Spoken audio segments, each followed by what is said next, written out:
Hey everybody, it is just Marco here once again for another How to Make a Movie Universe vlog. Now I'm going to turn my heater off, which is probably a mistake, but I just wanted to turn it off for the sound. And it's been a little while. It's been a while since the last vlog, and I really hope to make this a more consistent thing. It's just that last week, I believe it was, I think it was last week, I was like, there's really no updates that are like great. Really, like all the updates would be, I'm still working on it. Like sometimes that's just how it is, and that's really one of the issues that I've had with the casting process in the past, is that it really becomes like a big waiting game. And it really shouldn't be like that, it should be to where, I'm the one who's in control and I'm the one who's saying, hey, like, by this certain date. But like for some reason, you get these people on these casting websites and some of them are really bad at communicating, and some of them I don't really think that they're cut out to act, because they're just not very professional, they're not very friendly. And so what happened was, flashback to Christmas. Around Christmas, I had one casting call open for one role. I had 4 people who could play the character. I had one main person, and then I had 3 backups. And what happened was the 4th backup signed on before Christmas. She signed on like as soon as she got sent the contract. Like she was just like, yeah, okay, here we go. But then what happened was the other 3 just did not respond at all. And one of them, she ended up responding and saying, yeah, I read the script and then I decided maybe I don't want to do the role, but maybe I could still do it. So she's kind of a fraud. And then the other 2 just have not responded. But then I got the main one to sign, but then she's still like unresponsive. And so that's what it's like with some of these people that you find on these casting websites, is that they really don't have any sense of time. They really don't have any respect for the process or for any productions that they sign on to. It really made me realize that I think there's a lot of actors out there who just do auditions for the sake of doing auditions. I think that they do it for the game of it. They do it to see like, oh, maybe I could get a role, because it's kind of fun. You go on the site, you click on all these different areas, and then, ooh, look, I submitted a video and I could play a character. And then when it comes to actually doing the role, it's like, oh, well, I didn't even think about that, So then what happened was, on January 1st, I opened up, and I'll get to this thing. I'll get to the crossword puzzle. I opened up a second casting call, and for some reason, it seemed like because the first one was closed, I couldn't get new submissions on the second one. Like, I guess on the certain website, like, you can only have multiple if they're all open, I guess. Like, I really don't know. I don't understand it. It's kind of stupid, but so I reopened the first casting call, which I did not want to do. And since then, I've got like, let's see, 1, 2, 3, 4, 5, 6, 7, 8, 9, 10, 11, 12, 13, and I mean, that's a lot of people. Let's see, the screen froze. 14, 15, 16. So you guys get the idea. I think I got like 30 to 40 more submissions, and I did eliminate a lot of the people from those submissions, but I am still kind of figuring that out, because what happened after all these people submitted is that I decided, like, okay, like, I could probably work with some of these people. They seem like they would be good. But then they're not very responsive either. They're not very communicative. Some of them. Some of the others are really nice and they're very friendly. And I don't get the deal, too. Like, like, I know that, or actually, I don't know, because I feel like movie sets work with off of communication between people. Like, you can't make a movie without good communication. You can't be an actor without good communication. You can't be a director without good communication. And yet it feels like there's a lot of actors who really cannot handle communicating. They act like it's like separate from them. Like, and I don't know if it's like they're trying to be professional. Well, here's the thing.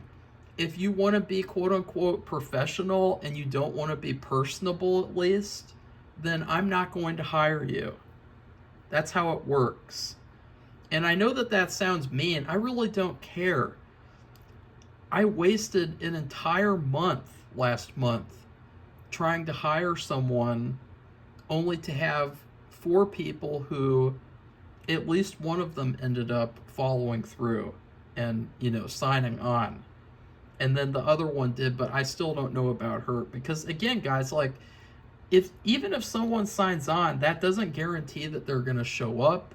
It doesn't guarantee that they're going to do the role, because we've all seen that throughout my filmmaking journey with flakes and frauds and people who I guess they think signing a contract is like playing The Sims. You can just sign like a piece of paper like that and be like, oh, I'm an adult now, and then not follow through. Sorry, guys. So I hate to sound so negative with that. I'm not really in a negative mindset with it. It's just the fact that playing the waiting game gets really, really old. It gets really old, and I feel like my energy could be much better spent. And so with the second casting call, and also, instead of a coloring book, I have a crossword puzzle. I started this on the way home yesterday, or the day before. I think it was the day before. I'm probably not going to get another one of these, like a single other word. So yeah, I'll probably do this after I'm done talking. I'm basically just having this on screen so I don't have to show my face, because I don't want to for this video. Like, I just don't want to. I don't feel like it. So with the second casting call, it was pretty interesting, because I think I've gotten like 20 submissions total. I'm looking at them now. And one of the people, I actually requested her, and she submitted right off the bat, and she seems like she's really, really interested in actually, starting an acting career, which is, it's essential for playing the character. She wrote me a long letter, but again, she's pretty kind of weird with communicating. I messaged her about the last role that I had up, the first one, and she did not respond, and I thought, that's a red flag. I'm not going to hire her. And she wasn't right for the role anyway. So, but with this one, I actually thought she would be better for it. I thought she would be better for the role over, my original ideas. And she's currently reading the script, I guess. I don't know, guys. Like, I don't know. I have no idea. So, and I know that sounds bad, but like, whatever. It's all going to work out. It's not my problem. You know, like I'll do whatever it takes to get this movie done. I'll do whatever it takes to get this movie cast.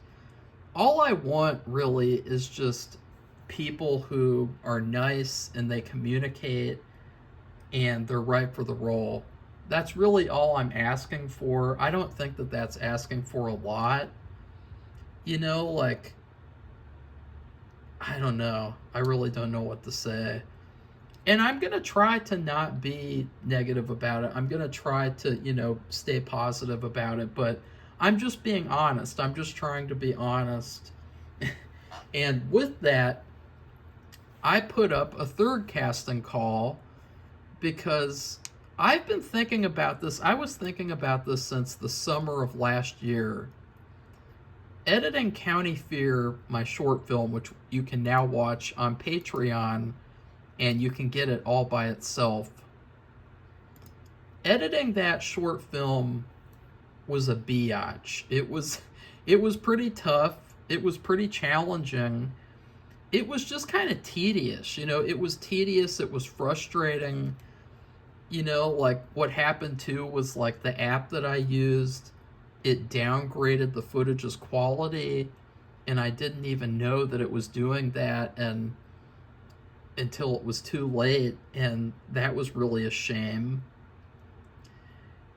And still I need to get a new computer because I don't know where to edit if I can't send the files to my computer. And if I send them to this app that I use, then the footage will be downgraded significantly. And so I thought about, I still have a big chunk of old footage that I need to dub over for my first film. And it's basically just scenes with me. It's just scenes of me, myself, and I, which that's most of the movie. It's a big chunk of the movie because I am the star and I am playing 5 or 6 other roles. And I just gotta be honest, I don't feel like doing it all myself. Like, I am a one-man crew for now. I really don't like being a one-man crew. I like it and I don't like it because I get 100% control, but I don't like it because it's a pain in the you-know-what. And sometimes it's just kind of like, yeah, I would like to have other people to do some of this stuff because I think that they could bring their own things to the table. Hopefully not too many people, though, because I think that too many cooks in the kitchen has been a big problem with movies nowadays. Movies and TV shows. So I put up a casting call for like a body double / assistant who could help me with that because I won't get into the specifics of why, but I have very reasonable ideas of what to use a body double for. Very cool ideas, very cool shots that I could not do myself if I tried. And I'm not one of those people who says like, oh, it's impossible, or like, yeah, like, you can't do this, you can't do that. But this is a case where it's not impossible, it's just impossible for me to do all on my own. So I'm just going to get one person, and I've gotten quite a few submissions to that.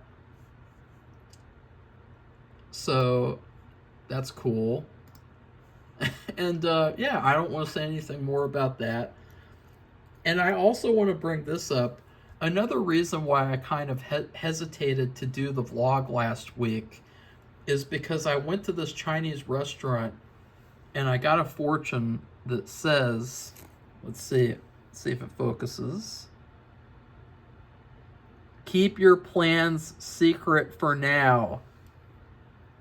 So I felt like that was kind of telling me like, okay, don't tell people what your plans are because anything could change, and because I think it kind of ruins the magic of it. Like, I think last year it kind of put a curse on my films to announce people as characters before we even shot, because then those people ended up being terrible, and I ended up having to get rid of them afterwards, and it was kind of embarrassing.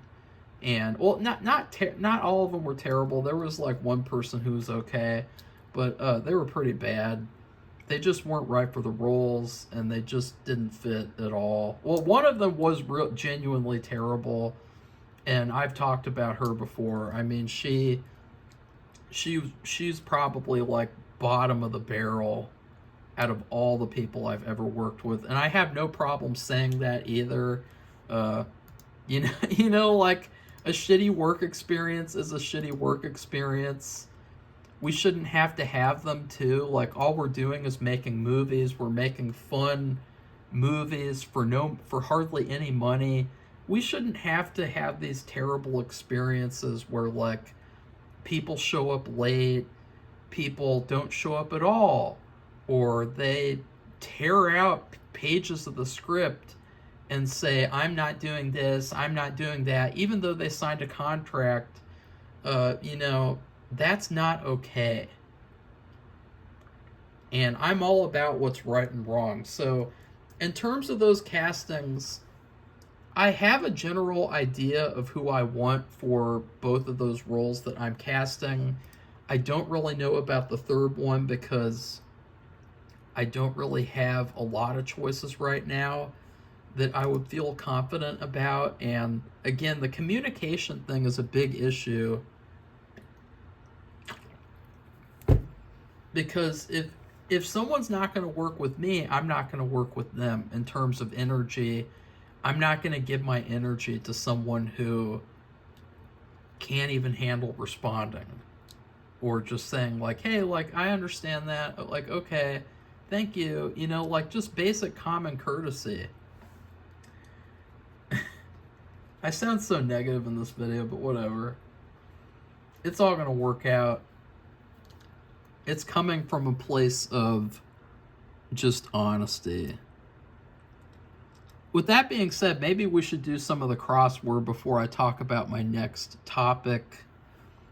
Something powder, bitter ingredient in a smoothie. So that is 16 across. I don't know. So let's see. What's another one? Oh, okay. Well, this is shitty.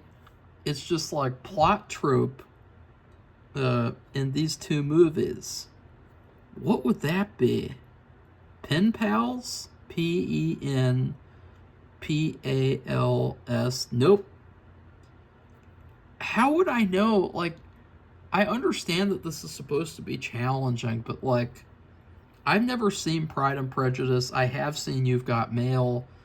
They're both romantic comedies. Like, that's all I really can say. Grungy bars. I don't know. So, anyways, I guess I'm done with that crossword puzzle. I am still working on the coloring book too. I just wasn't in the mood to do that for this video. I'll save that for another one. So now let's talk about the last topic, because there's really no other updates. I'm not going to talk about the shooting schedule because, again, the fortune cookie told me not to.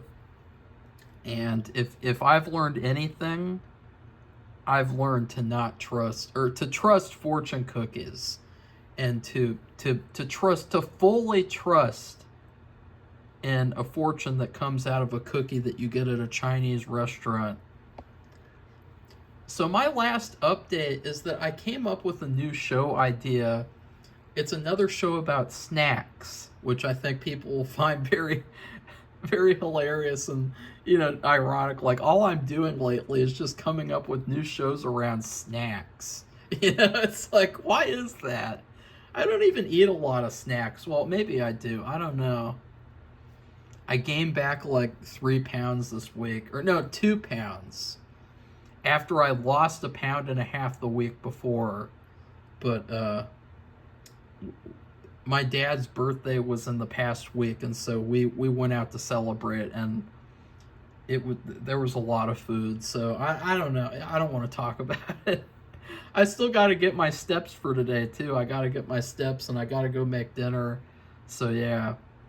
So I have a really cool show idea based around the actors that come to film with me.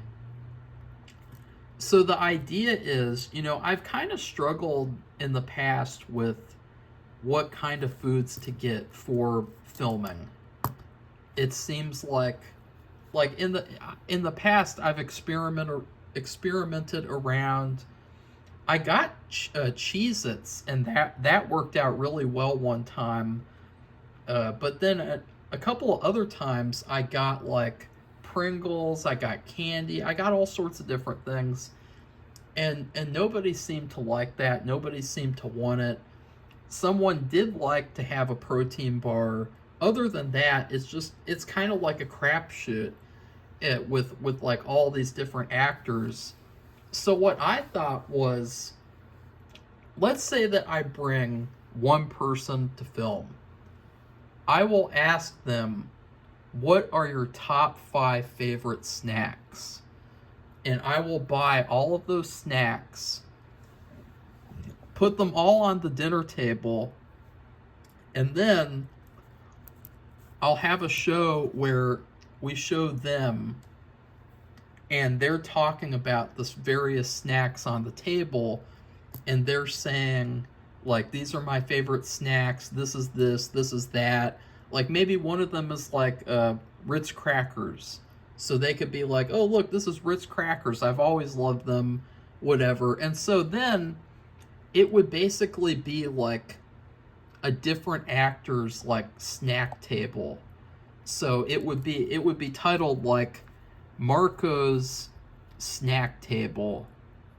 And it would just be kind of like a fun, casual little thing, like another way to kind of like make the filmmaking experience more personal and more like, I don't know, like, just I feel like nowadays, like, there's this big separation like that they create, like the film industry, where they make it almost feel like it's inaccessible. Like they make it feel like, oh, well, you can't make a movie because, you don't have this, or you can't do this, or you can't do that. You don't have a team. You don't have this.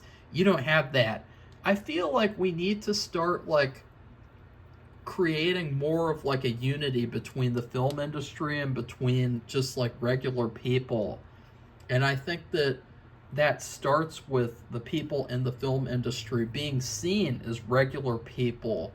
In the past, actors were very mysterious and you hardly knew anything about them.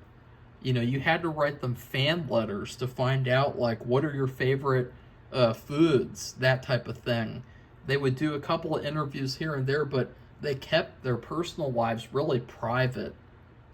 And I do think that there's an over-saturation, like nowadays somewhat, of certain actors who share too much, too much about them.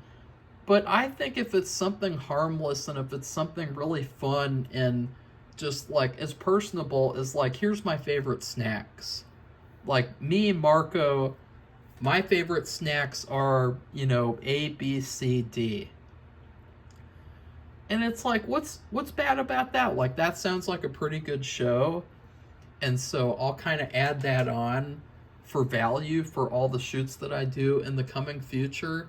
And I know what you're wondering, well, what would happen if there's like 10 actors, which I think the maximum amount of actors that I've had in one shoot is like, let's see, the last one, it was 1, 2, 3, 4, 5.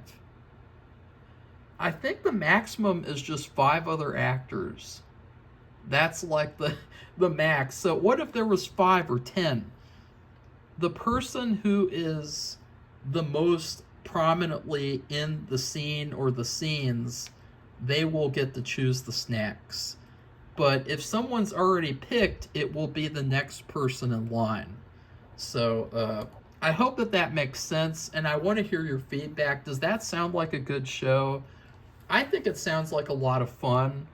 I think it's a way for you guys to get to know the actors better and to see that, like, hopefully they're just people too, because I've met some that are kind of like vampires. They're like energy vampires, and I won't say who they are. So overall, those are my updates. I'm doing well. I've been a little overwhelmed with scheduling. This whole month of January, I've been trying to come up with the perfect schedule. And it's been really tough because it feels like when you have like a really rigid schedule, if one thing doesn't happen the way that you want it to, or it doesn't happen at all, it pushes everything off. And then the next day, you end up having to do all the shit that you wanted to do the day before, or you were supposed to do the day before. And it got really frustrating this month in terms of that. I had a really nice schedule at first that I was really excited about, where I would DoorDash 3 days a week and do film work 3 days a week, 3 other days a week, and then 1 day off. Unfortunately, that one brought too many conflicts with scheduling, with just too much stuff to do, and just stuff comes up. And you really can't have like a rigid expectation. You have to, let's see. You have to sort of have an in-between, I think. You have to have a general idea of what you want to accomplish while also being open to change. And so currently, I'm not going to get too personal with my schedule, because if I did have a stalker, that would be the number one thing that you wouldn't want to do. But I've just gotten very open to the idea of, like, okay, if I don't get something done today for this, I'll do what I want to do. I'll do what I feel like. Because last week, I ended up, on my day off, I really wanted to DoorDash. And I decided not to, because I didn't want to interfere with my off day. And then the next day or two, the weather was so bad that we could not go out to DoorDash even if we wanted to. So that was the message, that I should have DoorDashed on my off day. And then what could I have done, guys? I could have made the next day my new off day. That's all I had to do. I didn't have to say, like, oh, well, it's an off day, so it must be a full off day. I didn't have to do that. So yeah, I hope that makes sense, because if it doesn't, then I really can't help you. So, so overall, I really look forward to shooting. I love shooting. That's probably, as I've said before, that's my favorite part of the filmmaking process. And I really love it, despite some of the bad experiences I've had with some actors. There's been some other actors that I had good experiences with, and I felt really good after we shot, and we got really good work out of it too. And that's really not important. You know what I mean? Like, the most important thing is that you have fun. That's the most important thing. Like, you should not, I think too, like, with County Fear, for instance, like, I had to look back at that and say, like, look, that did not turn out exactly like how I wanted it to. But I did have fun. I learned a lot of lessons. I had to replace one actor during shooting, and it was an experience that I had, and I don't regret it one bit. So yeah, let's see if I can get one more. Let's see. Insects that communicate by waggle dancing. I don't even know what that means. Birds symbolizing peace. Well, 22 would be... Now, I want to put... I don't think it's doves. But that's like the only bird that I can think of. Gin or juice would go down at 22. Gin or juice? I don't know what that means. Oh, drink? But that's too specific. Oh, I guess, yeah. So drink. So it probably is doves. So I will take a chance. If I'm wrong, who cares? Doves. And then with that, let's see, 18. Maybe it says blank Palmas, Canary Island locale. Maybe it's Los, I guess you would say it like. Let's see. I know I'm just doing this very randomly. I'm just kind of jumping around because I'm trying to, I don't know. 7 down. Takes that may lengthen a film production. I don't know. Monologues? That wouldn't be right because that wouldn't go with Fritz Lang. I mean, monologues would take very long. I mean, that's not inaccurate, so... And then number 9 down is mega celebrity. I don't know what that means either. Like, A-lister? That's not right because number 9 is only 4 letters, so... Yeah. This kind of stuff takes thinking, and I just don't really care.